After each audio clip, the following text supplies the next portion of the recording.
Hi, welcome to my channel. இன்னைக்கு வந்து green gram masala பண்ணலாம் அப்படின்ட்டு எடுத்து வச்சுருக்கேன். அதான் உங்களுக்கு காமிக்கலான்ட்டு பாருங்க. வேக வச்சு வச்சுருக்கேன். நேற்றுக்கு ராத்திரியே ஊற வச்சேன். அதை பச்சை பயிறு அதை வேக வச்சு வச்சுருக்கேன்.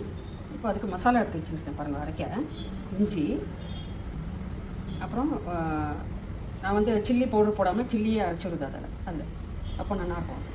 இந்த சில்லி ஒரு 4-5 காரத்துக்கு நமக்கு தகுந்த மாதிரி வச்சுக்கலாம்.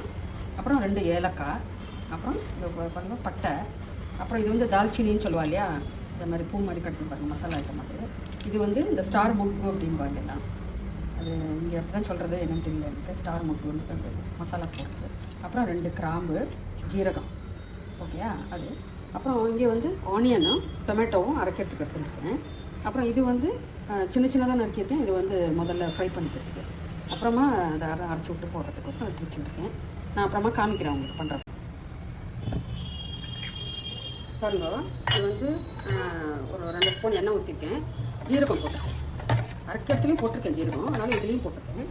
இப்போ இந்த நறுக்கி வச்ச ஆனியனும் டொமேட்டோவும்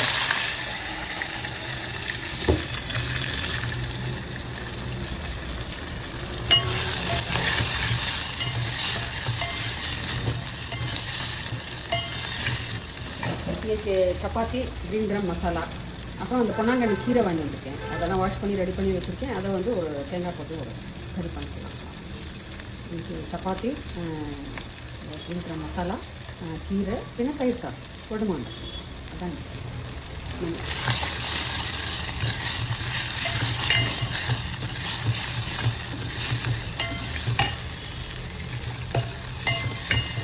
இல்லையா. இப்போ இதை அரைச்சி வச்சுருக்கேன். நான் காமிச்சேன் இல்லையா அப்போ மசாலா, அதை அரைச்சி வச்சுருக்கேன். அதை அதில் ஊற்றப்போம். ஓகேயா,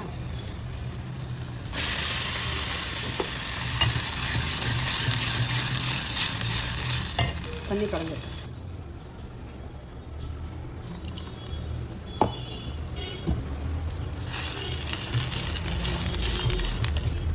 இது ஒரு 5 மினிட்ஸ் நல்லா ஆட் பண்ணிவிட்டு நல்லா கொதிச்ச அப்புறமா அதில் உப்பு போட போகிறேன். அப்புறம் அந்த கிரீன் கிராம் மசாலா வேக வச்சு வச்சுருக்கேன் இல்லையா, அதையும் அது போட்டு ஆட் பண்ணிவிட்டு கொஞ்சம் கொத்தமல்லி கட் பண்ணி போட்டாச்சு கிரீன் கிராம். ஓகேவா, லாஸ்ட்டில் காமிக்கிறேன். பண்ணுறோம் இந்த கிரேவியில் பச்சை பயிரையும் போட்டிருக்கேன், கொத்தமல்லி போட்டிருக்கேன், உப்பெல்லாம் போட்டுருக்கேன். இதுதான் சப்பாத்திக்கு போட்டுக்காது. பின்ன கீரை இப்போ அடுப்பில் போட்டிருக்கேன். அதுக்கு இன்னும் தேங்காயெல்லாம் போடணும். இந்த அடுப்பு கீரை போட்டுருக்கேன். இன்னும் தான் சப்பாத்தி பண்ணணும். எல்லோரும் வாங்கோ, சாப்பிட வாங்கோ பார்த்து. ஓகேயா, பாய். இன்னொரு டிஷ்